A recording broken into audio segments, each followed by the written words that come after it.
Minds unveiled की एक नई एपिसोड के साथ मैं हूं मोहम्मद रज़ा। आज के जो मेरी पर्सनालिटी, जो मेरी गेस्ट है, वो है स्पोर्ट्स से रिलेटेड, और जो हमारे यहाँ स्पोर्ट्स का हाल है उसकी मैं एग्जांपल इस तरह से दूंगा। एक छोटा सा इंसिडेंट शेयर करता हूँ। वाकया, मेरा छोटा बेटा है 5 साल का, तो we were discussing, I mean अपने बहन भाइयों के साथ बातचीत हो रही थी, तो हॉकी का कहीं जिक्र आया। तो वो पूछता है, ये बाबा हॉकी क्या होती है?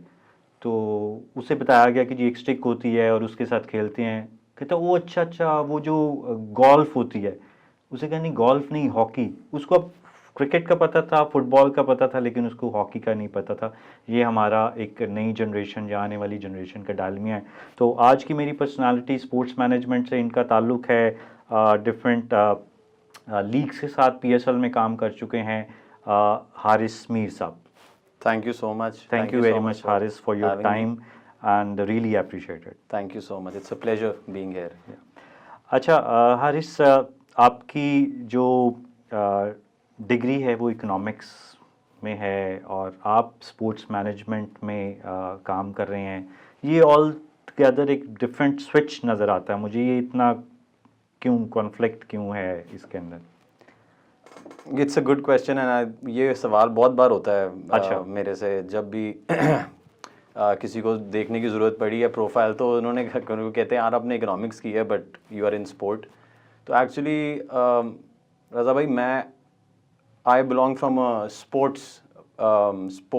स्पोर्टिंग फैमिली से ताल्लुक है। ठीक है। सो मेरे वालिद साहब, मेरे चचा, मेरे cousin, they were all sportsman. When I से स्पोर्ट्समैन, तो वो मेरे वालिद साहब क्रिकेटर थे, बैडमिंटन प्लेयर थे, पंजाब नंबर 2 भी रहे हैं। अच्छा। बैक इन द डेज जब वो जीसी में पढ़ते थे।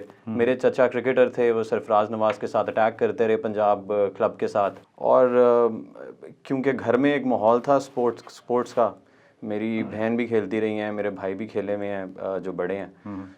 थोड़ा बहुत उनको देखा देखी, क्योंकि घर में एक स्पोर्टिंग कल्चर था, तो हमने भी क्रिकेट खेली क्लब लेवल तक। सही है। तो वो जो सारी जर्नी थी, पढ़ाई प्रायोरिटी होती है हर middle, upper middle, even lower middle class family की, कि जी सेफर करियर है, पढ़ाई करें। तो पढ़ाई करते रहे, बट स्पोर्ट्स का एक जो शौक था वो साथ कैरी किया।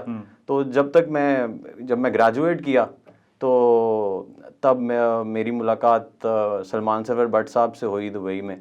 और मैं स्पोर्ट को क्लब लेवल पे भी चैलेंजेस देखे थे कि क्या चैलेंजेस हैं, एजुकेटेड क्लास नहीं आ पाती स्पोर्ट्स के अंदर। तो वो एक थॉट कहीं ना कहीं थी, और मैं फिगर आउट कर रहा था कि अब मैं ग्रेजुएट कर गया हूँ, मैं इकोनॉमिक्स में मेजर कर लिया मैंने, अब मैं क्या करूँ। सो उनसे मुलाकात हुई और हमने फिर देखा कि पाकिस्तान के अंदर स्पोर्ट्स इकोनॉमी नहीं है एज सच। स्पोर्ट्स को एज अ कॉर्पोरेट सेक्टर या प्रोफेशनल सेक्टर नहीं देखा जाता। और वहाँ पे तब वो सलमान साहब पीएसएल का एक सीज़न, मतलब कि सीज़न तो नहीं हुआ था बट लॉन्च करके वो एक बार कैंसिल हो चुका था, 2013-14 की बात है तब।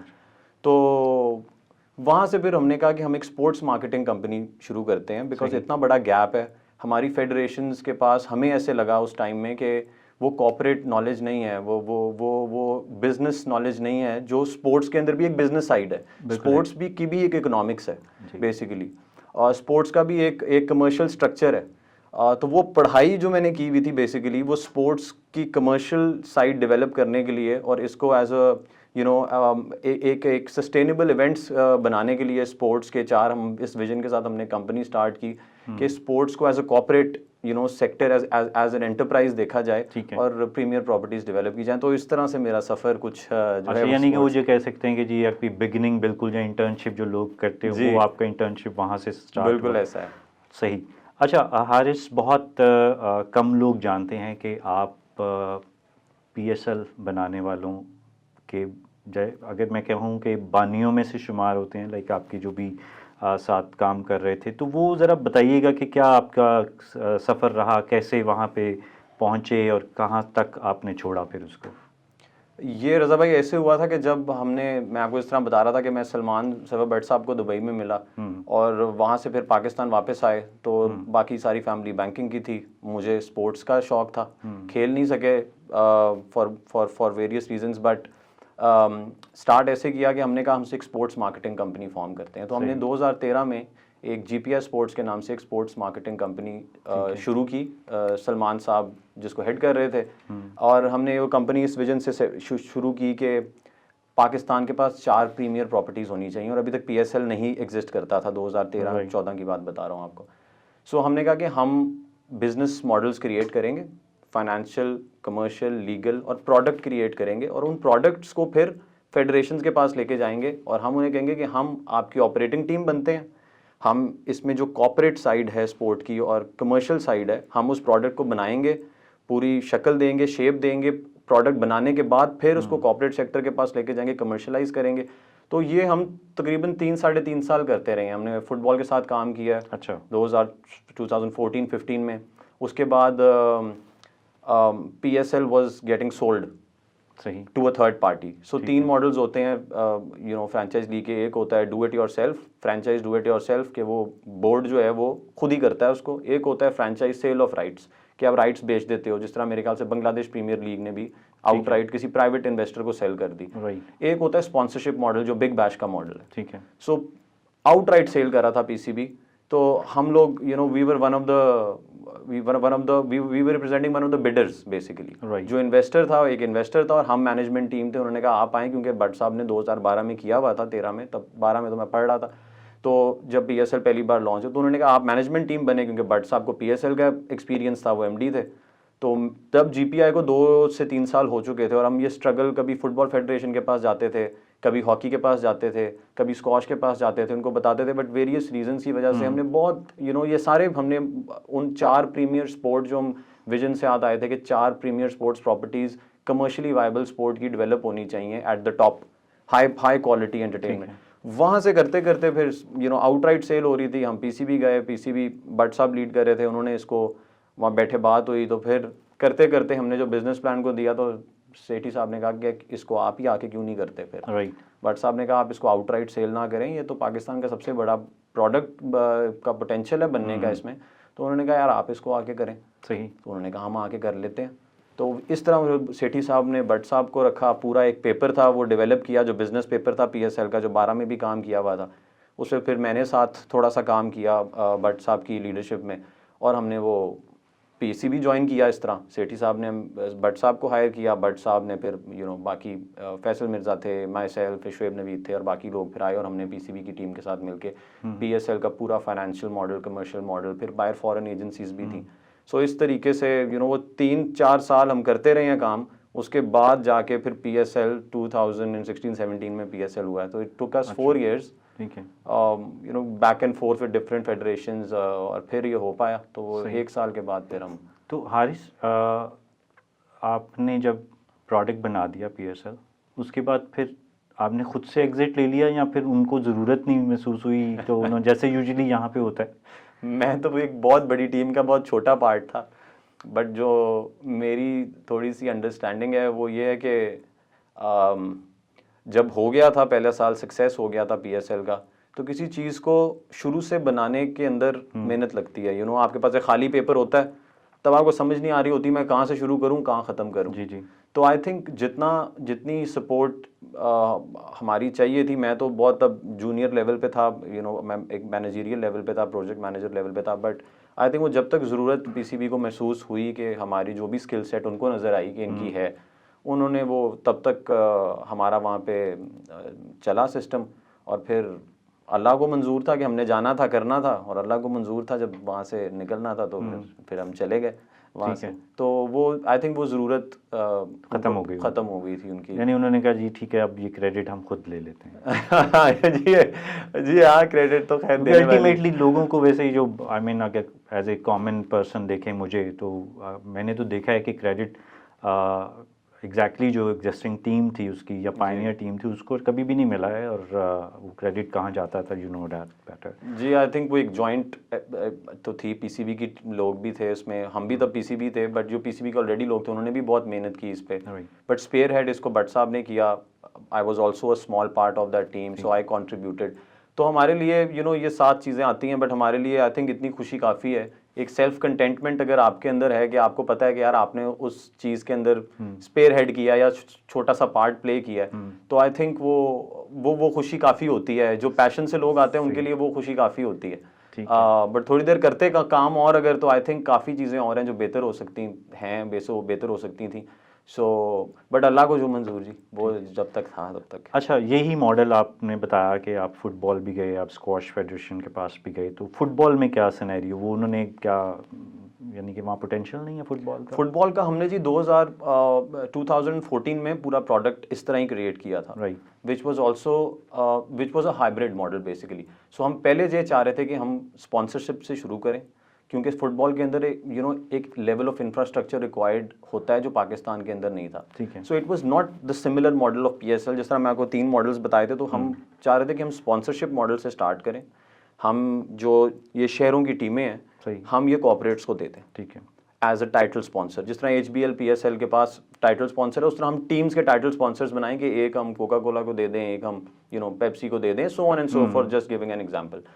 और हम 2-3 साल ऐसे करें, ये जब टीम्स एक आइडेंटिटी बन जाएगी। जिस तरह आपको याद होगा फैसल बैंक T20 होता था एक टाइम, तो आज तक लोगों को याद है वो लाहौर लायंस। तो हम ये था कि 2-3 साल तक इनको जब थोड़ी सी एक sort of a brand values की बन जाएगी, ये टीम थोड़ी सी मशहूर हो जाएंगी, 3 और ऑनवर्ड्स इसको फिर हम कन्वर्ट करेंगे into a franchise model. That's when the revenues will start to come in. ठीक है, तो वो ये हमारा प्लान था, बट वो नहीं हो सका because of because of political reasons and because of these organizations being a little too political, I think। तो उस वजह से वो चीज़ जो है ना, वो कहीं ना कहीं घबरा भी जाती हैं फिर फेडरेशंस एट टाइम्स, थोड़ा सा कि लॉन्च करेंगे कैंसिल ना हो जाए। अच्छा। या लॉन्च करेंगे, हो सकता है स्पॉन्सर ना आए, हो सकता है टीम्स ना बिकें। तो आई थिंक वो तो इस ये वजह से मेरे ख्याल से पॉलिटिकल इंटरफेरेंस भी शायद बहुत ज़्यादा रही है, ख़ास तौर पे अगर हम बात करें फुटबॉल की उसके अंदर। तो अच्छा, बाद में कभी किसी ने ये भी नहीं किया कि यार हमारे पास मॉडल तो पड़ा हुआ है, आई मीन फेडरेशन की अगर सेल्फ बात कर रहा हूँ, तो मॉडल तो पड़ा हुआ है, हम उसे छापा मार लेते हैं, हम उनको नहीं बुलाते। ऐसा कभी आपने फील किया या हुआ, या कोशिश ही नहीं की? रज़ा भाई, यानी कि theoretical कोशिश, अच्छा की है कोशिश। कई बार हमने जो मॉडल्स भेजे हुए थे, पता चला कि लॉन्च हो गया, तो मॉडल अखबार में पड़ा हुआ देखा कि जी वो फेडरेशन का नाम नहीं लूँगा, but back in the days पता चला कि जी वही मॉडल है। मैंने कहा बट साहब ये क्या हुआ? वो कहते हैं क्या हुआ? मैंने कहा उतने ही दिन, उतनी ही टीम्स, उतनी शहर। मैंने कहा ये क्या? वो कहते हैं यार ये बस ऐसे ही है, बट वो नहीं हुआ एग्जीक्यूट। अच्छा हारिस, क्रिकेट की आपने प्रोडक्ट एक बड़ी ज़बरदस्त पाकिस्तान को एक लोकल बना के दे दी, और उसके बाद क्या कहते हैं, बाकी खेल भी तो उनका भी कोई राइट बनता है ना। हम देखते हैं क्रिकेट में इतने लोग, कमर्शियलिज्म इतना ज़्यादा है, हर बच्चा, अभी जो मैंने एग्जांपल शुरू अपने इंट्रो में दिया है, एक बच्चे को क्रिकेट का पता है, लेकिन उसको बाकी खेलों में से कबड्डी, रेसलिंग या और भी बहुत सारी खेलें होती हैं, हॉकी, उसमें उसका किसी का नहीं पता उसकी कौन फॉल्ट कहाँ पर आ रहा है यहाँ पे। आई थिंक फॉल्ट 2-3 जगहों पे फॉल्ट है कि कोई भी अगर स्पोर्ट का डिक्लाइन होता है या कोई भी स्पोर्ट डेवलप नहीं हो पाती, उसके अंदर 2 रीजंस हैं। एक वन ऑफ द रीजंस जो मुझे नज़र आता है वो ये है कि गवर्नमेंट लेवल पे ना कोई पॉलिसी मेकिंग नहीं है ऑन स्पोर्ट। स्पोर्ट को एज एन इंडस्ट्री समझा ही नहीं जाता, स्पोर्ट्स को एज अ इकोनॉमिक कंट्रीब्यूटर नहीं समझा जाता, स्पोर्ट्स को एज अ CSR बना दिया है, जो कि स्पोर्ट्स CSR नहीं होती। दुनिया के अंदर स्पोर्ट्स प्रोडक्ट्स देखें तो उनकी कमर्शियल बहुत वैल्यू है। आप अक्रॉस द बॉर्डर ही देख लें, ज़्यादा दूर भी ना जाएं, आप अक्रॉस द बॉर्डर देख लें कितनी वैल्यू है। हम लोग इतना फंसे हुए हैं अपनी बेसिक नेसेसिटीज़ के अंदर, और आई थिंक वो हमें फंसाया गया है किसी तरीके से इस चीज़ के अंदर कि हम लोग गवर्नमेंट का फोकस ही नहीं कभी भी रहता। गवर्नमेंट चेंज होती रही है सारी गवर्नमेंट, बट किसी को भी मैंने नहीं देखा कि वो स्पोर्ट्स को एक इंडस्ट्री का अभी तक स्टेटस नहीं है। By the way, sports is not an industry. अच्छा जी, अभी ये तक क्या है?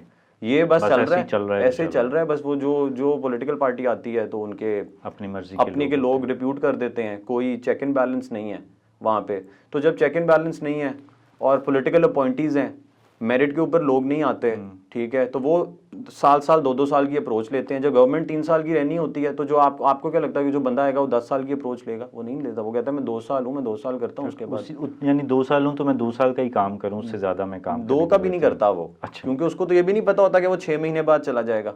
नहीं, उसको ये पता होता है कि उसने करना क्या है। नहीं, उसको ये भी नहीं पता। मगर वो एटलीस्ट अगर नहीं पता तो वो जा तो सकता है ऐसे लोगों के पास। हाँ, ठीक है, वो जा तो सकता है ऐसे लोगों के, जी आप आए। पाकिस्तान में बड़े लोग हैं जो स्पोर्ट्स में काम करना चाहते हैं, सिर्फ मैं नहीं हूँ या भट्ट साहब नहीं है या और लोग नहीं, बड़े लोग हैं जो कहते हैं आए जी, मार्केटिंग एजेंसीज हैं, स्पोर्ट्स मैनेजमेंट एक्सपर्ट्स हैं पाकिस्तान के अंदर जो कहते हैं for the love of the country, for the love of the sport, ये कल्चर डेवलप होना चाहिए, we are a sports loving nation, but वो जाते ही नहीं है ऐसे लोगों के पास। सही। अच्छा हारिस, आप ने डिफरेंट फ्रेंचाइजीज के साथ भी काम किया, आपने विद इन द पाकिस्तान काम किया, अभी भी आप एक फ्रेंचाइज के साथ मुंसलिक हैं, आपने दुबई में भी फ्रेंचाइजीज के साथ काम किया है। तो पहली बात तो थोड़ा सा कोई डिफरेंस है, या वो वहाँ पे भी वही यही लोग थे, या वहाँ पे फ़र्क लोग हैं, या यहाँ पे फ़र्क लोग हैं? प्रोफेशनल मैच्योरिटी का कोई अगर डिफरेंस है तो? Professional maturity I think cricket के अंदर ना कुछ चीज़ें बिल्कुल सिमिलर हैं अगर, और मैं बोलूँ बहुत दूर जाके काम नहीं किया मैंने यूएई में एमिरेट्स क्रिकेट बोर्ड के साथ काम किया है। सो वो अपनी लीग क्रिएट कर रहे थे जी, ठीक है, जिसका नाम अब ILT20 है। ओके। तब जब हम कर रहे थे उनके साथ बिल्ड कर रहे थे उसको, ग्राउंड अप बिल्ड कर रहे थे जिस तरह PSL किया जी। तो उसका नाम T20X था। सो मैंने तकरीबन 8-9 महीने वहाँ काम किया क्योंकि लीग को साल लग जाता है पूरा डेवलप करते करते, पूरा 1 साल लगता है फ्रॉम कंसीव करने से लेके सारा। तो जो डिफरेंस मैंने फील किया है वो कुछ फॉरेन एजेंसीज काम कर रही थी, ठीक है, तो प्रोफेशनलिज्म का फ़र्क है ऑब्वियसली है, अंडरस्टैंडिंग का बहुत ज़्यादा फ़र्क है, ब्रांड डेवलपमेंट का जो प्रोसेस वहाँ पे मैंने जो काम, मेरे पर्सनल एक्सपीरियंस मैंने जो काम किया वो किसी और लेवल पे है, वो उनकी अंडरस्टैंडिंग एक ब्रांड डेवलप अभी ये लोकल अब हम पहुँच सकते हैं वहाँ पे, या अभी नहीं पहुँचे? नहीं, अभी तो कोई ऐसे करीब से हो हम थोड़ा नहीं सा? जी, नहीं, बिल्कुल नहीं। अच्छा, मतलब कि कोई चांस ही नहीं है अभी फिलहाल। अच्छा। और मैं आपसे ब्रांड डेवलपमेंट, प्रोफेशनलिज्म, अंडरस्टैंडिंग की बात कर रहा हूँ। एक विजन लेके चलना 5 साल का, 10 साल का, इस तरह के प्रोडक्ट्स का बड़ा विजन होता है। प्रोडक्ट तो बनती ही बेसिकली, या ब्रांड डेवलपमेंट आपकी लॉन्गर टर्म कॉर्पोरेट आइडेंटिटी वगैरह, लॉन्गर टर्म विजन। अगर आपका नहीं है लॉन्गर टर्म विजन, आप कह रहे हो यार साल है, 40 दिन का इवेंट है, करूंगा, खत्म कर दूंगा, फिर उस प्रोडक्ट को ना कैप लग जाती है basically. Every year you have to bring something new. There is a reason why big MNCs are still marketing, innovating, coming up with new products, kind of engaging the audience that they have. वरना ये तो नाम मशहूर हैं, beverages के कितने नाम हैं जो हम पीते हैं, collage and all of these, तो ये तो मार्केटिंग ही ना करें। तो हमारी अंडरस्टैंडिंग स्पोर्ट्स की के लेवल पे तो it's we are hundreds of years behind. मैं ये नेक्स्ट क्वेश्चन, अभी आप बात कर रहे थे कि जी ये चंद दिन का इवेंट है और वो करते हैं और वो चले जाते हैं, मैं यही पूछना चाह रहा था कि आप फ्रेंचाइजीज़ के साथ कनेक्ट होते हैं, ऑब्वियसली बहुत सारे और भी हर कितनी 5 हमारे पास फ्रेंचाइजीज़ हैं, 6 फ्रेंचाइजीज़ हैं, तो स्टाफ पूरा एक प्रॉपर एक फैमिली बना होता है, स्ट्रक्चर बना होता है, हायरार्की बनी होती है। तो जितने दिन इवेंट हो रहा होता है, शायद प्री इवेंट कितने दिन पहले काम शुरू होता है? काम शुरू तो फ्रेंचाइज टू फ्रेंचाइज या लीग टू लीग वेरी करता है, डिपेंड करता है कि आप क्या करना चाहते हैं। बट जो अभी नॉर्म चल रहा है, जिस तरीके से चला रहे हैं PSL की टीम्स और PSL इटसेल्फ, वो तकरीबन कह लें 5 महीने पहले, 4-5 महीने पहले काम शुरू होता है। 5 महीने पहले शुरू हो गया, 30-40 दिन का इवेंट रहा, 6 महीने हो गए, उसके बाद पोस्ट इवेंट तकरीबन 1 महीना लगा लें, बाकी दिन क्या हो रहा होता है?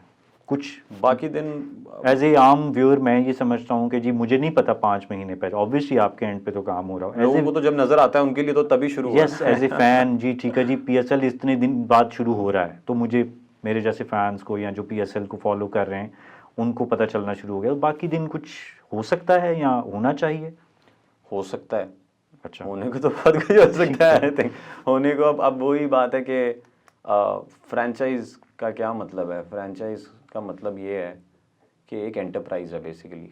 फ्रेंचाइज का मतलब ये नहीं है कि क्लब है, अच्छा, कि क्रिकेट खिलानी है, बच्चों ने घर चले जाना है सीख के, ये नहीं है फ्रेंचाइज। जिस तरह मैकडॉनल्ड्स की फ्रेंचाइज है, बर्गर बेचती है ना, KFC की फ्रेंचाइज है, burger, so on and so fourth. अब ये फ्रेंचाइज का जो मॉडल है, इसके अंदर आपको बिजनेसेस क्रिएट करने होते हैं बेसिकली।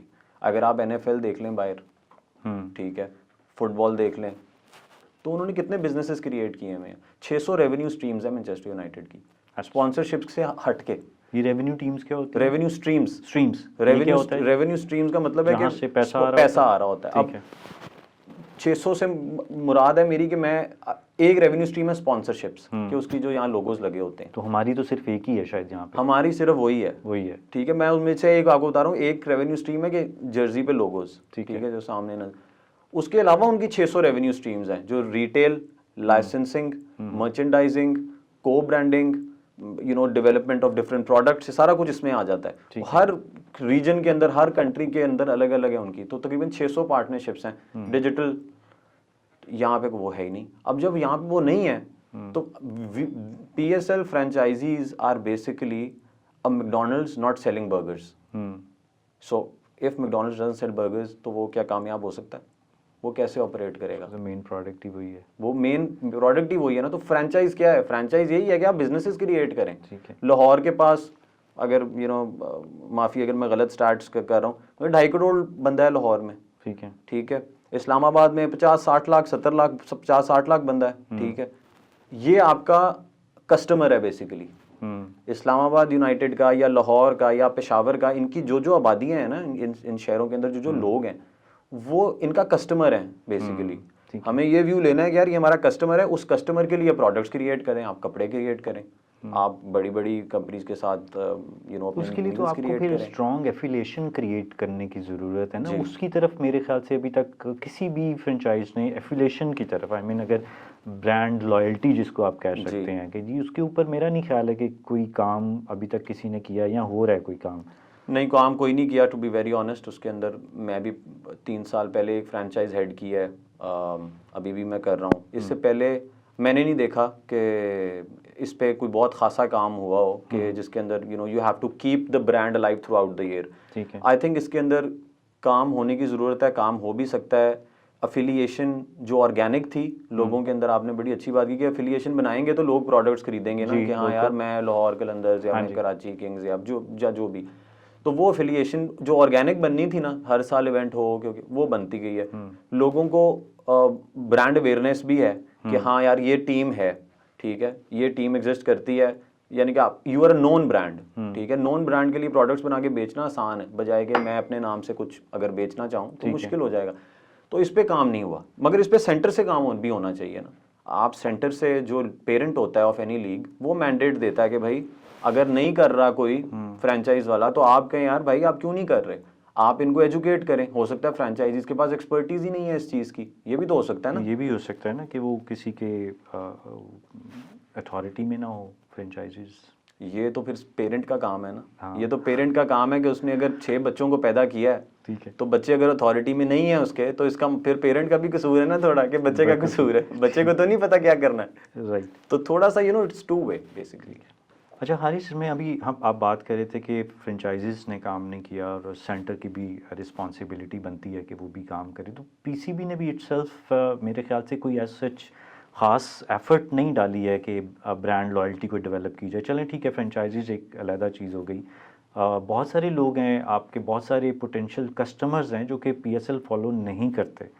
ठीक है, कोई चीज़ ऐसे डेवलप की जा सकती है। अक्सर हम अपने सोशल चैनल्स के ऊपर देख रहे होते हैं ड्यूरिंग द PSL, कितने लोग हैं हाथ खड़ा करें जिसने PSL का कोई एक मैच भी फॉलो किया। And there are lot of people, और वो लोग हैं जो सोशल मीडिया यूज़ कर रहे हैं, वो और भी होंगे। तो आपका नहीं ख्याल कि उनकी भी रिस्पॉन्सिबिलिटी बनती है कि कुछ इटसेल्फ PSL को लेके कुछ आगे पीछे काम करें, या not even the PSL day?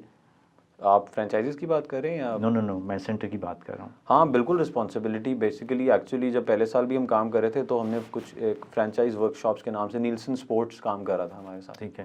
तो हम भी सीख रहे थे, अभी भी सीख रहे हैं इस इंडस्ट्री के अंदर। You know every day you get to learn new things. तो उन्होंने फ्रेंचाइज वर्कशॉप्स रिकमेंड की थी। अब वो IMG हो गया है, जो IMG रिलायंस इवेंट मैनेजमेंट भी करते हैं। तो ये करने की ज़रूरत थी कि फ्रेंचाइजीज़ के साथ 3-3 महीने या पीरियोडिक वर्कशॉप्स हों।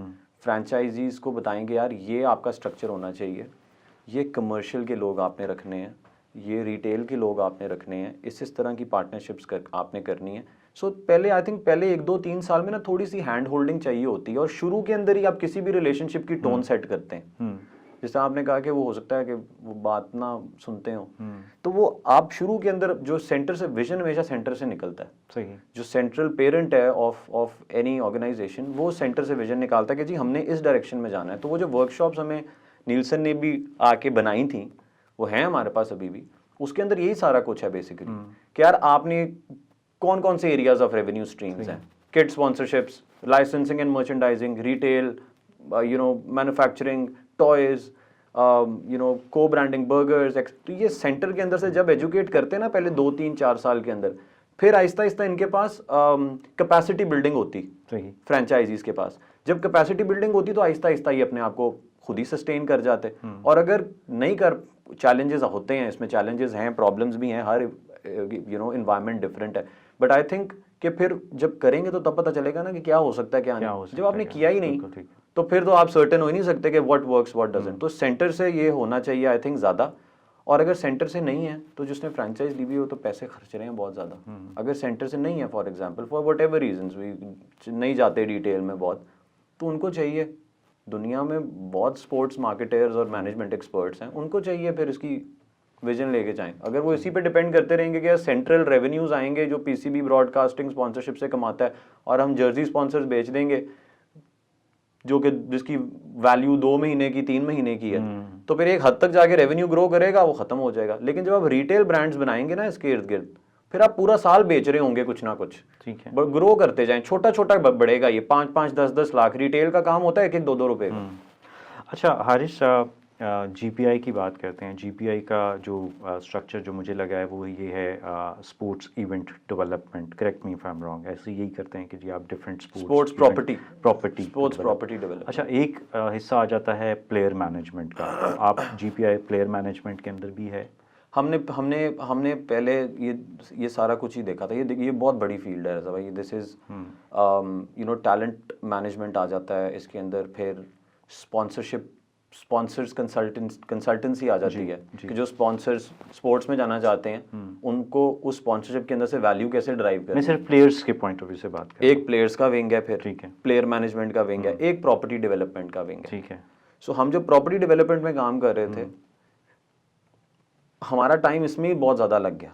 अच्छा, लग जाता था। ठीक है। पीएसएल हुआ, उसके बाद फिर हम लोग मैं यूएई चला गया, फिर कुछ फ्रेंचाइज साइड पे काम करना था। सो अब सेंटर में काम नहीं कर रहा था, तो मैंने कहा चलें किसी फ्रेंचाइज के साथ काम करके जो रिटेल एसेट्स क्रिएट करने हैं, जो फ्रेंचाइजिंग करनी वो करते हैं। तो फिर वहाँ पे मेरे 2-3 साल लग गए। ठीक है। फिर मैंने देखा यार विजन शेयर नहीं हो रहा, फिर मैं लीग लेवल पे चला गया वापस। साथ साथ हॉकी के साथ भी हम बैक एंड फोर्थ कर रहे थे 1.5-2 साल से। आपको पता ही है, बल्कि आप बैक इन द डेज जब आपसे बात हो रही थी वो भी चल रहा था साथ साथ।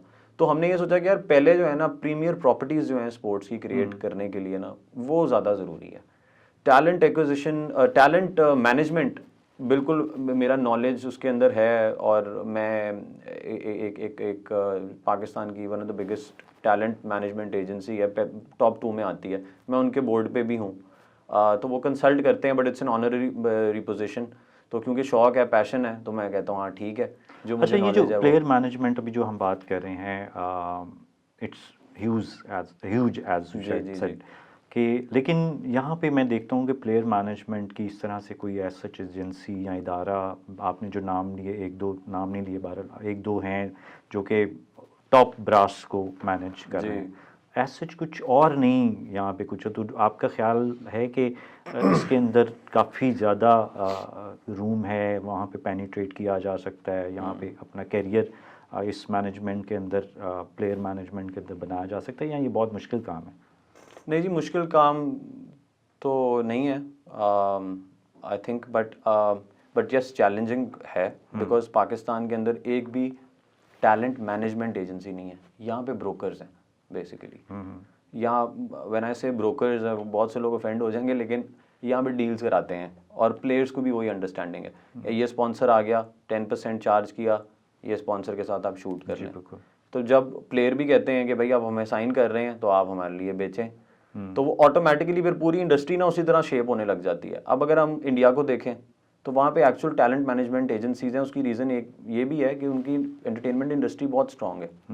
तो जो टैलेंट मैनेजर्स थे ना वहाँ पे, वो ओवर द टाइम, बिकॉज ज़रूरत थी वहाँ Shahrukh Khan of the world and all of these guys, इनको ज़रूरत थी टैलेंट मैनेजर्स की। तो यहाँ पे डेवलपमेंट टैलेंट एजेंसीज की ना डिफरेंट हुई है। वो सीखे हुए थे, सेलिब्रिटी मैनेजमेंट से सीखे हुए थे। ये पर्सनालिटी बनाते हैं ना कि अब भाई सलमान खान का अगर मैं सोचूं बैठ के तो मेरे दिमाग में क्या है, मैं कोहली का बैठ के सोचूं तो मेरे दिमाग में क्या है, वो इनको पर्सनालिटी ट्रेट्स देते हैं कि Salman Khan, what is Salman Khan as if it were a brand, what are the traits that it should have. फिर ये डिफाइन करते हैं, फिर ये उन लोगों के साथ, सेलिब्रिटी के साथ बैठते हैं कि देखें जी आपका पर्सोना इस तरह है, हम आपको इस तरह से पोजीशन कर रहे हैं, क्या आपको ठीक लगता है, हमारी अंडरस्टैंडिंग ये है, मेरा सॉफ्ट ख्याल है, है सटल ये है। आप जो बात कर रहे हैं ना, मेरा नहीं ख्याल है कि ऐसे होता है। प्लेयर नहीं, नहीं। मैनेजमेंट तो आपने ब्रोकर वाली बात बिल्कुल सही की जी ऐसा ही है। क्योंकि प्लेयर मैनेजमेंट इज लाइक के आपने प्लेयर मैनेज, वो तो रोल करना ही करना है वो जो ब्रोकर वाला है, साथ साथ आपने प्लेयर की प्रोफाइलिंग भी करनी है जी उसकी स्टैंडिंग मार्केट में, क्राइसिस कम्युनिकेशन, कोई स्कैंडल आ गया, ऐसी बात है कि कोई अगर आप ज़रा सा भी कहीं अपने ड्यूरिंग द मैच कहीं चले जाते हैं तो कुछ भी हो सकता है। इसमें मेंटल कंडीशनिंग है, Yes. इसके अंदर उसकी डिजिटल मैनेजमेंट है, इसके अंदर उसका पर्सोना क्रिएट करना है, इसके अंदर उसको फिर उस पर्सोना के हिसाब से ब्रांड्स के साथ, CSR इनिशिएटिव्स के साथ कनेक्ट करना है। इसके बाद उसकी जो लाइफस्टाइल, इवेंट्स किस तरह के वो पे जा रहा है, किस तरह के इवेंट्स पे नहीं जा रहा, किस किस तरह की ब्रांड्स के साथ पार्टनर कर रहा है। जब आप पर्सनालिटी क्रिएट कर देते हैं ना, फिर आपको समझ आ जाती है कि यार मेरे साथ क्या जाता है और क्या नहीं जाता, ये पहले सोचते हो आप। यहाँ पे मुझे लगता है प्लेयर ये समझता होगा जब इस्टेब्लिश हो जाता है कि ये मैनू सारियाँ समझाने। ये तो हम पाकिस्तानी सबके साथ ही है थोड़ा बहुत, ये हम सारे ही ऐसे हैं टू एन एक्सटेंट। सही। अच्छा हारिस, एक क्वेश्चन के अभी तक देखें हम, मेरे ख्याल से जब से कन्वर्सेशन हमारी स्टार्ट हुई है हम क्रिकेट को लेके ही बात करते जा रहे हैं। पाकिस्तान में और भी बहुत सारे क्रिकेट स्पोर्ट्स अवेलेबल हैं, और अगर आप ट्रेन पे ट्रैवल करें ना, कहीं पिंडी की तरफ ही चले जाएं, अक्सर आप देखें ग्राउंड में लोग हैंडबॉल खेलते हुए आपको नज़र आते हैं, कोई डिफरेंट और रैकेट्स बैडमिंटन खेलते हुए नज़र आते हैं। तो क्या वजह है कि हमने किसी और स्पोर्ट्स को इतनी तवज्जो नहीं दी? कोई इसमें प्राइवेट सेक्टर का रोल है, फॉल्ट है, या गवर्नमेंट सेक्टर का, या दोनों का मिल मिला के कुछ इस तरह का सिनर्जी नहीं डेवलप हुई है कि हमने मिली भगत है कोई? नहीं जी, इसका आई थिंक दोनों साइड पे फॉल्ट है। अच्छा। गवर्नमेंट मैंडेट देती है, वही पेरेंट गवर्नमेंट है, ठीक है, वो मैंडेट देती है कि इन स्पोर्ट्स फेडरेशन ने ये चीज़ें करनी है, उसके नीचे फिर मिनिस्ट्री ने ये चीज़ें करनी है, वो विजन ऊपर से आता है, फिर उसके चेक एंड बैलेंसेस होने चाहिए। पूछे इनसे, फुटबॉल फेडरेशन से पूछे, हाँ भाई क्या किया आपने, आपके ये 6-6 महीने के टारगेट्स थे, एक स्ट्रक्चर बनाना है ना, क्रिएट करना है एक इकोसिस्टम के। ये आपको क्या चैलेंजेस है, अगर उनको फंड्स चाहिए इनिशियल, उन्हें यहाँ लें फंड्स, दिखाएं कॉर्पोरेट टीम कौन क्या काम करेगी, विजन दिखाएं। वो फंड्स अगर चाहिए इन फेडरेशन को, इनिशियल इंजेक्शन दें इनको। तो वो जो पॉलिसी मेकिंग है ना, वो ऊपर से नहीं है, और पॉलिसी मेकिंग जब ऊपर से नहीं है तो चेक एंड बैलेंस भी नहीं है। तो चेक एंड बैलेंस भी कोई नहीं है, तो जब ये आते हैं फेडरेशंस के अंदर प्रेसिडेंट्स और चेयरमैन और ऑल दिस, तो ये अपने हिसाब से जो भी इनको समझ आती है, पर्सनल इंटरेस्ट या नो पर्सनल इंटरेस्ट या जो भी विजन इनका होता है उस हिसाब से चलाते हैं, 3 महीने बाद चले जाते हैं वापस। तो दोनों साइड से है, गवर्नमेंट को चाहिए पॉलिसी मेकिंग करें स्पोर्ट के ऊपर, और इनको कहें कि इनको टारगेट्स दें 3 महीने 6 महीने साल के, फिर डेवलप होंगे। अब हमारे यहाँ ये होता है ना कि एक बंदा अपनी एफर्ट से आगे आता है, अपने किसी इंटरनेशनल इवेंट में अपनी जगह बनाता है, उसके फाइनल सेमीफाइनल तक, जब सेमीफाइनल तक पहुँचता है ना, तो तब हमें नज़र आना शुरू हो जाता है। तो जब वो जीतता है तो फिर ब्रांड्स उसके पीछे भागते हैं कि जी भाईजान ये हमारा, हम इसे इतना इनाम दे रहे हैं, इसे इतना इनाम दे रहे हैं। तो ये ब्रांड्स को पहले से किसी नहीं, लाइक के जैसे मैंने नेबरिंग कंट्री में कबड्डी को बड़ा सपोर्ट किया गया, उसकी प्रॉपर एक लीग्स बनी, तो हमारे यहाँ ऐसा कुछ भी नहीं होता। कबड्डी है वहाँ पे, हॉकी है, अच्छा, बैडमिंटन है। Okay, India is really good in badminton. I think उनकी विमेन जो टीम है, उनके नाम भूल रहा हूँ, उनकी बैडमिंटन प्लेयर का, she is really good, she is just one the world title.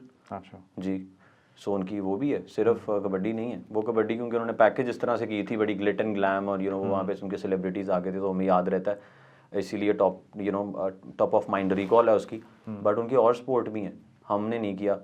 उन्होंने IPL के बाद ये अंडरस्टैंड कर लिया था कि अगर स्पोर्ट को as a commercial property develop किया जाए with entertainment and a fusion of entertainment and music and food, इसको अगर क्लब किया जाए साथ, people want entertainment। so तो हारिस क्या करना चाहिए ना, प्राइवेट क्या करें? आई मीन चलें, गवर्नमेंट का मैंडेट आपको पता है, यहाँ पे गवर्नमेंट आज पता नहीं है, कल होगी नहीं होगी, you never know. Private sector को किस तरह से डिफरेंट स्पोर्ट्स के अंदर इन्वॉल्व किया जाए? किसी को तो करना होगा ना। अगर गवर्नमेंट नहीं कर रही तो फिर फेडरेशंस को प्रोडक्ट्स क्रिएट करने होंगे। जो प्रॉपर्टी डेवलपमेंट की हम शुरू में बात कर रहे थे, फेडरेशन भी उसके डिपेंडेंट नहीं है गवर्नमेंट के? फेडरेशन तब तक डिपेंडेंट है गवर्नमेंट की जब तक उसके पास फंड्स नहीं है। जब फेडरेशन के पास फंड्स आ जाते हैं, ठीक है, तो फिर फेडरेशन डिपेंडेंट, फाइनेंशियली डिपेंडेंट नहीं रहती। फाइनेंशियल डिपेंडेंट नहीं, ठीक है। अब PCB is a self sufficient and sustainable organisation, ठीक है। And biggest revenue of PCB now is, if I am not wrong, is the Pakistan super league. So क्या किस तरह हुआ? ये प्रोडक्ट बना, एक कमर्शियल प्रोडक्ट बना जिसकी मैस अपील थी, ठीक है, उसके पीछे फिर ब्रांड्स आए, क्योंकि लोगों ने व्यूअरशिप के पीछे जाएगा ना, ब्रांड जाएगा जहाँ लोग जाएंगे, लोग या टीवी पे व्यूअरशिप हो या ग्राउंड में फुटफॉल हो, वो आएगा। तो अब यहाँ से हम ये समझ आ गई, और सिंपल सा मेथडोलॉजी है। टीवी पे आप ऐड देते हैं तो लोग टीवी देखते हैं, इसलिए ब्रांड्स ऐड देते हैं। अब ब्रांड खुद से तो क्रिएट कुछ नहीं कर सकता, उसको ऊपर कोई ना कोई गवर्निंग बॉडी है उस स्पोर्ट की, उसको उसके साथ अगर नेशनल लेवल पे कोई प्रोडक्ट क्रिएट करना है तो वो करे। फेडरेशंस को प्रोडक्ट्स क्रिएट करने हैं, जो विजन के साथ हमने स्पोर्ट्स मार्केटिंग कंपनी भी बनाई थी, कुछ हम कर पाए काम, कुछ नहीं। उसमें यही है कि आप 3 से 4 रेलेवेंट स्पोर्ट के लिए प्रीमियर प्रॉपर्टीज़ क्रिएट करें, ठीक है। उन प्रीमियर प्रॉपर्टीज़ को एज कमर्शियल प्रोडक्ट्स डेवलप करें, उसके अंदर से फिर ऑब्वियसली प्लेयर्स को सेलिब्रिटीज़ में डेवलप करें उन प्रोडक्ट्स के थ्रू। ऊपर एक हॉकी की सुपर लीग होनी चाहिए, एक क्रिकेट की सुपर लीग होनी चाहिए, एक बैडमिंटन की सुपर लीग होनी चाहिए, एक स्क्वॉश की होनी चाहिए। All the sport that we have actually played in the past and we have actually won, hockey, squash, all of these sports. अभी फुटबॉल के यहाँ पे क्वालिफाइंग मैचेस हो रहे हैं, और उसकी जो ब्रॉडकास्ट क्वालिटी अगर आप देखें, दैट इज़ वेरी बैड। उसमें मैं एक साहब देख रहा था कि वो कह रहे थे कि जी आप मुझे बुला लें, मैं मेरी टीम आपके इसको अच्छा कवर कर लेगी। तो ये इतना आसान होता है? लेट्स से मैं ही अपने 2 कैमराज उठाऊँ और मैं जाके करना शुरू नहीं, this is like clock work. Broadcast में थोड़ा सा एक्सपीरियंस रहा है, क्योंकि पीएसएल में भी और बाहर भी मैंने किया काम। ब्रॉडकास्ट का ये टेक्निकल काम है। ये पाकिस्तान में भी अब एक्सपर्टीज़ थोड़ी सी डेवलप हुई है पीएसएल के बाद। अच्छा। पीएसएल में भी हम प्रोडक्शन पीटीवी को देने लगे थे पहले। पीसीबी मैं चाह रहा था कि वहाँ दे, जी पहले, क्योंकि प्रोडक्शन बहुत महंगी थी ना तब। 1.3-1.4 मिलियन डॉलर की अगर एक 18 दिन का इवेंट प्रोड्यूस हो रहा है, इतना खर्चा तो मतलब है कि सोच भी नहीं सकती हमारी कोई भी फेडरेशन कि यार प्रोडक्शन के ऊपर 1.3 million dollars, we are not spending this money, ठीक है, अनलेस और अनटिल कि आप उसके अंदर बताएंगे यार इसमें ये वैल्यू है। सही। तो कभी प्रोडक्शन हुई नहीं इस मुल्क में इस क्वालिटी की। फिर पहले साल सनसेट एंड माइन आया, उसने प्रोड्यूस की, जब प्रोड्यूस की टीवी पे आए, लोगों ने देखी। तो उसके बाद अब जब काम होना शुरू हो गया, लोगों ने पैसा खर्चना शुरू कर दिया, तो इंडस्ट्री बन जाती है, ठीक है। अब यहाँ पे कुछ कंपनीज हैं जो प्रोडक्शन उस क्वालिटी की कैपेसिटी बिल्डिंग हो जाती है ना। फिर गोरों के साथ मिलके आप काम किया, उन वो डायरेक्टर्स होते हैं, प्रोड्यूसर्स होते हैं, ग्राउंड के अंदर सारा माइक्स पहने होते हैं, चल रहा होता है। तकरीबन 50 से 100 बंदे की टीम होती है, depending upon how many cameras you are producing. PSL uses about varies from year to year, but from 32 to 42 cameras. अच्छा, 30 to 42 cameras, including the on ground and जो ऊपर स्टैंड पे लगे होते हैं। अच्छा अच्छा अच्छा। All of the cameras, इसमें टेक्नोलॉजिकल वो भी चीज़ें हैं, कैमरास हैं। अब आप ये इनके पीछे प्रोड्यूसर्स और डायरेक्टर्स भी होते हैं। हारिस, पहली सैलरी कितनी थी आपकी? पहली मेरी सैलरी 15,000 थी, ठीक है। वो बेसिकली सैलरी नहीं थी, स्टाइपेंड। वो इस तरह था कि मैं लाहौर छोड़ के गया कराची, जब सलमान साहब ने कहा स्पोर्ट्स पे करना है, मैंने कहा, उन्होंने कहा यार ये ना लंबा सफ़र हो सकता है 1-2 साल में हो जाए। सो मैं जब गया कराची तो इट वाज मोर लाइक कि मैं पैशन फॉलो करके गया था। मैं पैसे एक्चुअली उस तरह देख नहीं रहा था कि सैलरी या कुछ नहीं। तो वो 2-3 साल वो जो था वो उस तरह ही। तो अब ठीक है, अब ठीक है, अब अच्छा। सही है। मतलब कि अभी भी जो मेरे पैशन प्रोजेक्ट्स हैं ना, वहाँ पे स्पोर्ट्स के अंदर, वहाँ पे the number is so low that you can say that I don't charge. अगर मुझे मिल रहा होता है काम करने के लिए, एंड मेरे जो सीनियर हैं जिनसे मैंने बहुत सीखा है, वो भट्ट साहब ही हैं, तो वो तो बिल्कुल ही फ्री कहते हैं। वो कहते हैं यार अब मैं स्पोर्ट में काम करूँगा फ्री। अच्छा हारिस, स्पोर्ट्स में, चाहे कोई भी स्पोर्ट्स हो, उसको चलाने के लिए स्पॉन्सर्स बहुत एक अहमियत का हामिल होता है। तो एक स्पॉन्सर इवेंट की स्ट्रैटेजी किस पे रख के बेस्ड की जाती है कि it should be fan based, या उसमें स्पॉन्सर का इंटरेस्ट ज़्यादा होना चाहिए, या इसको एक बैलेंस रखना पड़ता है? या क्योंकि मैंने ये देखा यहाँ पे फ़ैन बेस्ड इतना तवज्जो नहीं दी जाती कि स्पॉन्सर का इंटरेस्ट ज़्यादा दिखा जाता है। हाँ जी, एक्चुअली जब कोई भी स्पोर्ट्स प्रोडक्ट क्रिएट होता है ना, तो ये इंग्रेडिएंट्स तो चाहिए। फैंस आएंगे पीछे किसी स्पोर्ट के, देखेंगे तो फिर ही स्पॉन्सर आएगा ना जी। खाली स्टेडियम में अगर आप 20 लोग खेल रहे हैं क्रिकेट, 22 लोग, तो कोई भी नहीं आएगा स्पॉन्सर, क्योंकि उसके अंदर वैल्यू ही नहीं है। वो क्यों अपने ब्रांड को साथ लगाएगा आपके? तो सबसे पहले तो होता है कि आप ऐसा इकोसिस्टम क्रिएट करें। जब कोई भी स्पोर्ट्स का इवेंट या प्रॉपर्टी डेवलप करते हैं, तो ये सारी चीज़ें मद्देनज़र रखते हैं कि लोगों को गेज कैसे करना है। अब क्रिकेट में तो ऑर्गेनिकली हो गया ना, तो कुछ करने की ज़्यादा ज़रूरत नहीं पड़ी जी। तो जैसे इवेंट होता है वो हर साल उस तरह ही होता जाता है। लेकिन अगर आप हॉकी करा रहे हैं, तो उसके अंदर आपको देखना पड़ेगा कि यार ये इसको इंट्रोड्यूस हो रही है एज ए न्यू स्पोर्ट, तो उसके अंदर फिर आपको देखना है कि अच्छा मैंने लोगों को कैसे पुल करना है। स्पॉन्सर्स तो चाहिए इवेंचुअल आपको, लेकिन स्पॉन्सर्स कब आएंगे?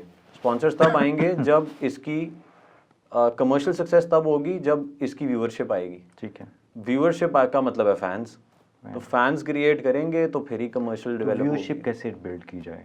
अब मैंने लाइक कबड्डी का कोई इवेंट है और आपने उसकी सुपर लीग क्रिएट कर ली है, तो व्यूअरशिप कैसे क्रिएट कर सकते हैं या कैसे की जाए? आपकी स्ट्रैटेजी इसमें क्या होनी चाहिए? मैं आपको बताता हूँ हॉकी का, क्योंकि मैं उस पर कर रहा हूँ अभी काम। अच्छा। तो अब हॉकी को हम कंसीव कर रहे हैं एज अ न्यू स्पोर्ट। ठीक है। बिकॉज पिछले 20 साल में और यहाँ 30 साल के बंदे ने भी, someone my age has not been exposed to hockey.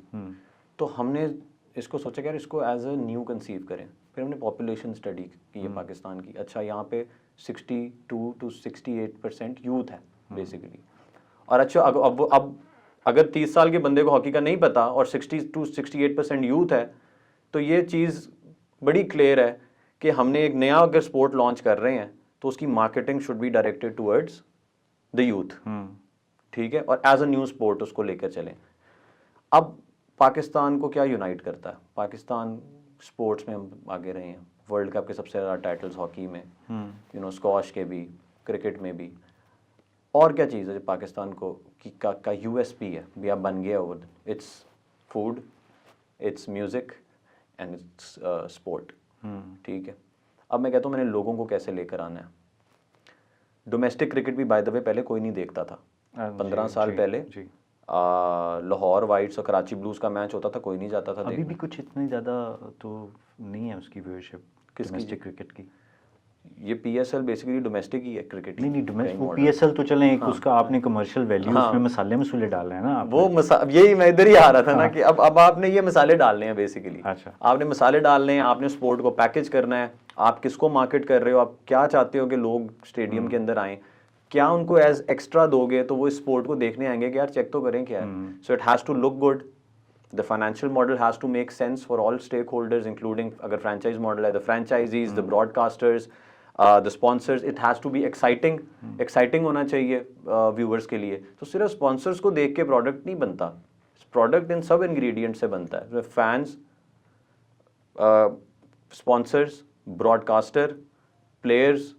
ठीक है, ओवर टाइम इनको प्लेयर्स को एज सेलिब्रिटीज़ कैसे बनाना है। प्लेयर्स फॉलो होते हैं तभी स्पोर्ट की कमर्शियल वैल्यू ऊपर जाती है। ये कल को हीरोज़ बनेंगे, इनकी फॉलोइंग होगी, इनको लोग फॉलो करेंगे तो स्पोर्ट को भी फॉलो करते हैं साथ, इनकी जो ये स्पोर्ट खेलते हैं। यानी इसमें फिर डिजिटल मैनेजमेंट, इसमें सब कुछ है। सब कुछ दिस इज अ वेरी, लोग समझते हैं कि यार इवेंट मैनेजमेंट। यानी वैसे वही हो गया ना कि आपने एक नया प्रोडक्ट क्रिएट करना है तो आपने उसका नाम से लेके logo and each and everything. This is like running an enterprise. ठीक है। जिस तरह एप्पल अपनी कंपनी को बनाता है ना, उसके अंदर design, development, marketing, distribution, sport के अंदर बिल्कुल सेम टू सेम है। अगर आप इसको प्रोफेशनली रन करें, इट्स एक्चुअली द सेम। ठीक है, if you do it that way. तो हम इसको प्राइवेट सेक्टर में किस तरह से इम्प्रूव कर सकते हैं कि आप प्रोडक्ट्स आए, आप हमारे पास आप प्रोडक्ट्स बनाएं अच्छे ऑन पेपर। वो किसने बनाने? जिसके अंदर फेडरेशंस बनाएं अच्छा, या federation गवर्नमेंट बनाना है, फेडरेशन को कहे कि वो बनाएं, ठीक है। कोई भी प्रीमियर लीग अगर करनी है आपने पाकिस्तान लेवल पे, तो फिर उस अदारे को ही करेंगे ना जिसके पास इख्तियार है आइडियली। ठीक है। प्राइवेट एंटिटीज आएंगी तो वो एक साल होगा, दूसरे साल कैंसिल हो जाएगा। तो इन हमारी फेडरेशंस को चाहिए कि कॉम्पिटेंट लोगों को अच्छा, लेकर आएं। प्राइवेट सेक्टर को खुद इटसेल्फ थोड़ा सा इनिशिएटिव, क्योंकि पता है गवर्नमेंट आप वो खुद इनिशिएटिव लें और उसकी कमर्शियल वैल्यू भी डेवलप कर सकते हैं, आपको नहीं ऐसा लगता? नहीं ना, ऐसे नहीं हो सकता। नहीं हो सकता। ऐसे इसलिए नहीं हो सकता, for any cricket activity to happen in Pakistan, you need the approval of the PCB. For any hockey activity to happen in Pakistan, नहीं, क्रिकेट के अलावा मैं बात कर रहा हूँ। कुछ भी ले लेना तो वो तो स्टैंडर्ड है। ठीक है। अगर फुटबॉल फेडरेशन है तो उसको फीफा की तरफ से और पाकिस्तान की तरफ से वो इख्तियार हैं कि यार आप इसको करेंगे। फिर पाकिस्तान ओलंपिक कमेटी है, ठीक है, जो PHF पाकिस्तान हॉकी फेडरेशन को करती है। फॉर एग्जांपल आप और मैं बैठ के भी एक प्रोडक्ट लॉन्च कर देते, ठीक है। मैं प्लेयर्स कहाँ से लाऊंगा? अच्छा, ठीक है। हॉकी फेडरेशन के पास हैं प्लेयर्स। सही। कल को मैं इस लीग को चलें ले आया प्लेयर्स भी, मैं इस लीग को एक कमर्शियल फाइनेंशियल सक्सेस बना देता हूँ, तो आपको नहीं लगता कि जो फेडरेशन बैठी हुई है वो कहेगी भाईजान किधर पैसे कमा रहे हैं आप इस स्पोर्ट से, ये स्पोर्ट के बानी तो हम हैं। तो फिर आप वो ब्रांड बेच दें अपना। किसको बेचें? फेडरेशन को। फेडरेशन कहाँ खरीदेगी आपसे? अच्छा। हाँ, फेडरेशन को बेचेंगे, वो कहेगी आपके पास इख्तियार ही नहीं है ये करवाने का, आप कैसे सेल कर सकते हैं? बेचेगी नहीं, वो छीन लेगी। वो आपसे छीन लेगी या उसको खराब कर देंगे, या जो यहाँ पे डायलेमा है पाकिस्तान में वो। अच्छा, that's not the right way to go. Okay. The federations have to do it. यानी आपको फिर थ्रू प्रॉपर चैनल आपको वहाँ से if some commercial corporate entity wants to do it, they should go to that particular federation. ठीक है। उनको कहें यार आप ये हमसे पैसे लें, मिनिमम गारंटी लें, जो भी लें, और या हम एज अ स्पॉन्सर आते हैं, आप ये इवेंट को बिल्ड करें, हम टेक्निकली डेवलप करेंगे आपके साथ। By the way Faisal bank जो ABN AMRO T20 हुआ था वो ऐसे ही हुआ था जी, ठीक है। ABN AMRO गया था PCB के पास, उन्होंने कहा यार डोमेस्टिक क्रिकेट है, उन्होंने कहा हाँ, उन्होंने को कोई नहीं देखता, उन्होंने कहा PCB ने कहा नहीं कोई नहीं देखता, उन्होंने कहा ये आप हमसे इतने ले लें, इतने पैसे लें, ठीक है, मैं नंबर नहीं बता सकता, वो आप कहेंगे यार कि इतना कम नंबर। उन्होंने पूरी डोमेस्टिक क्रिकेट ले ली, पूरी डोमेस्टिक क्रिकेट ली। अब ABN AMRO बैंक ने किया क्या? ABN AMRO बैंक ने उसको पूरा डेवलप किया, लाहौर लायंस, कराची डॉल्फिन्स। अब वो जो आप बात कर रहे थे मसाला, वो मसाला डाल दिया उन्होंने बीच में, वो मसाला डाला तो लोग आने लग गए, लोग अपने अपने शहरों को सपोर्ट करने लग गए। PCB भी जाग गया होगा फिर। PCB जाग गया। PCB ने फिर मेरे ख्याल से जितना मुझे पता है, आई डोंट नो सही हूँ या गलत, जितना मुझे पता है, PCB ने 3 के 5 साल के बाद PCB ने कहा कि यार हमारे आप 500% या पता नहीं कितना आप हमें पैसे बढ़ाएं। तो बैंक ने कहा कि भाई हम तो इसके ऊपर इतना पैसा लगाते हैं, हमारी मशीनरी यूज़ होती है।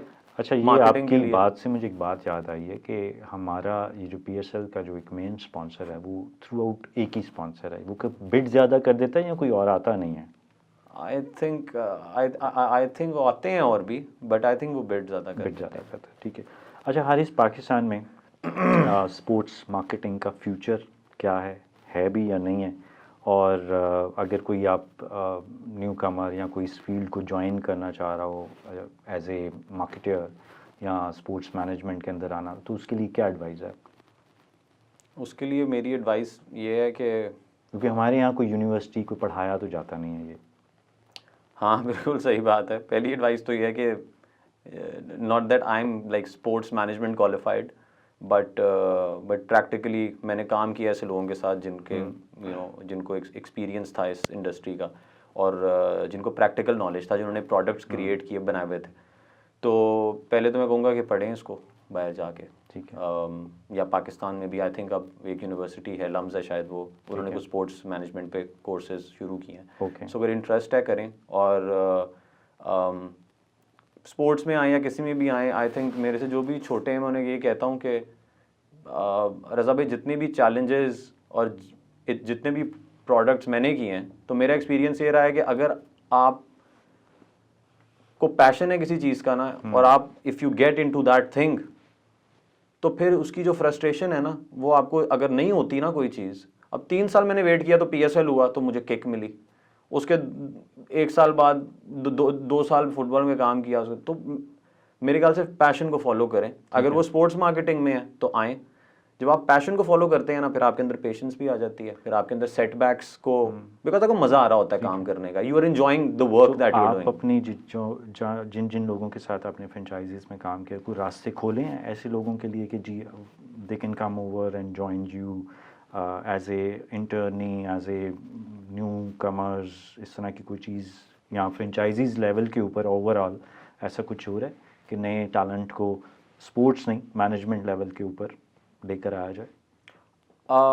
Not that I know of, I don't think कि ऐसा कुछ हो रहा है, but back in the days जब मैं PSL कर रहा था तो तब sports broadcast, sports production, young बच्चे willingness to work in the sports fraternity तो थी नहीं। आपको लोग चाहिए, उनसे आप कहते थे, अब लोग मुझे कहते थे आप क्या करते हैं, मेरी फैमिली भी वो कहते थे, एक्सटेंडेड फैमिली में, कि यार आप करते क्या हैं, क्रिकेट खेलते हैं, तो मैंने कहा नहीं मैं स्पोर्ट्स मैनेजमेंट प्रोफेशनल हूँ। वो कहते वो क्या होता है?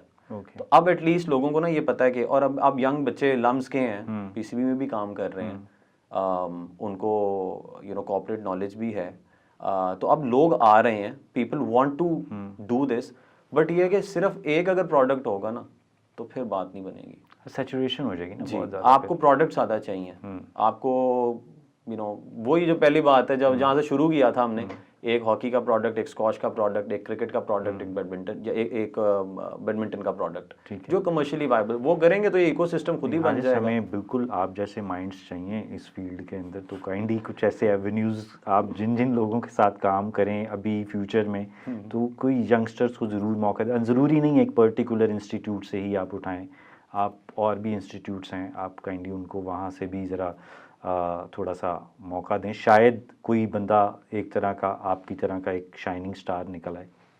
नहीं जी, मेरे से बहुत अच्छे लोग हैं काम करने वाले, और बहुत काबिल लोग हैं, ना ही मैं इतना क्वालिफाइड हूँ, बट मेहनत कर कर के, और अच्छे लोग मिल गए सफ़र में जब मैं शुरू कर रहा था सिखाने वाले, तो आई थिंक पेशेंस हमारी इस जनरेशन के अंदर बहुत कम है जी। वो तो ये इस तरह की इंडस्ट्री है, यहाँ पे आपको कहीं पे कॉर्पोरेट सेटिंग, प्रोफेशनल सेटिंग मिल जाएगी, कोई लोग हैं प्रोफेशनल, कोई नहीं है, and we as a nation are far from being professional. So और इससे जो इंडस्ट्रीज अंडर डेवलप्ड होती है ना, उसके अंदर तो फिर आप एक्सपेक्ट भी नहीं करते, तो इसके अंदर a lot of patience is required. तो कोई अगर स्पोर्ट्स में आ रहा है तो मेरा मैसेज ये है कि अगर पैशन है, किसी भी काम में जाएं, सिर्फ स्पोर्ट्स की बात भी नहीं करता, make sure that you are interested in that work. Don't become a doctor because your father has told you to become a doctor.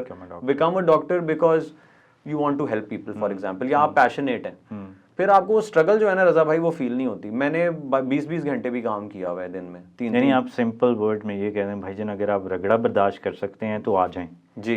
वो रगड़ा, अगर अब आप मुझे कहें स्पोर्ट्स में रगड़ा खाया अगर आपने, तो मैं आपको कहूँगा हाँ शायद, बट मुझे वो रगड़ा उस तरह ना महसूस नहीं हुआ। तो बर्गर नहीं, यानी कि नहीं, ठीक है, मुझे वो रगड़ा महसूस नहीं हुआ, क्योंकि ना मुझे शौक था, मैं वो काम भी कर रहा होता था जो मुझे, जब मैं अगर जो मुझे मेरी फ्रेंचाइज ओनर नहीं कह रहा, या मुझे एक लीग वाला नहीं कह रहा, फोटोकॉपी कर लो। हाँ वो तो करियर के स्टार्ट में सारे ही करते हैं, अभी भी कर लेते हैं, कोई काम छोटा बड़ा नहीं होता। I think so.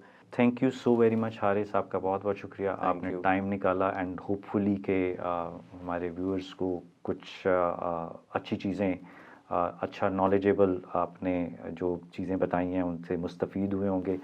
तो जनाब ये थी मेरी आज की एपिसोड, उम्मीद है कि आपको पसंद आई होगी। काइंडली मेरे चैनल को ज़रूर सब्सक्राइब करें, वीडियो को लाइक करें, और कोई कमेंट है, कोई फीडबैक है एपिसोड से रिलेटेड तो ज़रूर बताइएगा। इंशाल्लाह नेक्स्ट टाइम तक के लिए अल्लाह हाफ़िज़।